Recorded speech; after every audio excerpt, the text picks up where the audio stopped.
হয়েছে আগে ভাগেই কোনো বিপদের শেষ রাখতে চান না। ট্রাইবাল চার্জ করা হচ্ছে, অ্যান্টি ম্যাটেরিয়াল নয়, একদমই ট্রোল লঞ্চারে যে আমগুলো থাকে সেগুলোই প্রাইমারিলি ইউজ করছেন। সামনে দিকে যাবেন, গেসিকা এটা ছিল প্রথমেই বলকে বসিয়ে দিয়েছেন একটা পেছন দিক থেকে হেডশট। এলিমিনেশনটা কালেক্ট করবেন, আরো কিছু প্লেয়ার রয়েছেন। প্রচুর সোফাসে ডাউন নেজার যাবেন, প্লেয়ার পেছন থেকে হামলা দিতে পারেন। স্কাইলের ব্যবহার করা হয়েছে, পুরোপুরি কিন্তু দীপাকে ফেসে যেতে পারেন হেডশট। এন্ড ব্লেড এই মুহূর্তে কিন্তু আরো একটা এলিমিনেশন কিন্তু কালেক্ট করেছেন। ও মাই গুডনেস, এই সিনারিওটা একমাত্র ব্লেড ছাড়া আর কেউ সামলাতে পারতো? একেবারে কিন্তু প্রশ্নটা অডিয়েন্সের কাছেই রাখবো। সামনে একটা প্লেয়ার চলে এসেছেন, সোলো সেভিয়ার। দুপাশ থেকেই কিন্তু প্রেসার থাকবে। এন্ড কে জিতবে? এন্ড জোডিয়াক ফিনিশ হচ্ছেন মুশফিকের সাথে সাথে। রিকোয়েস্ট করা হয়েছে আগে ভাগেই কোনো বিপদের শেষ রাখতে চান না।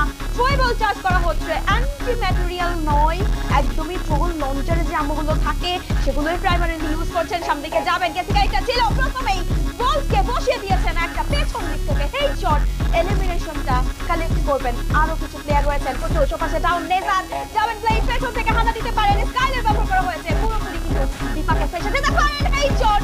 এন্ড ব্লেড এই মুহূর্তে কিন্তু আরো একটা এলিমিনেশন কিন্তু কালেক্ট করেছেন। ও মাই গুডনেস, এই সিনারিওটা একমাত্র ব্লেড ছাড়া আর কেউ সামলাতে পারতো? একেবারে কিন্তু প্রশ্নটা অডিয়েন্সের কাছেই রাখবো। সামনে একটা প্লেয়ার চলে এসেছেন, সোলো সেভিয়ার।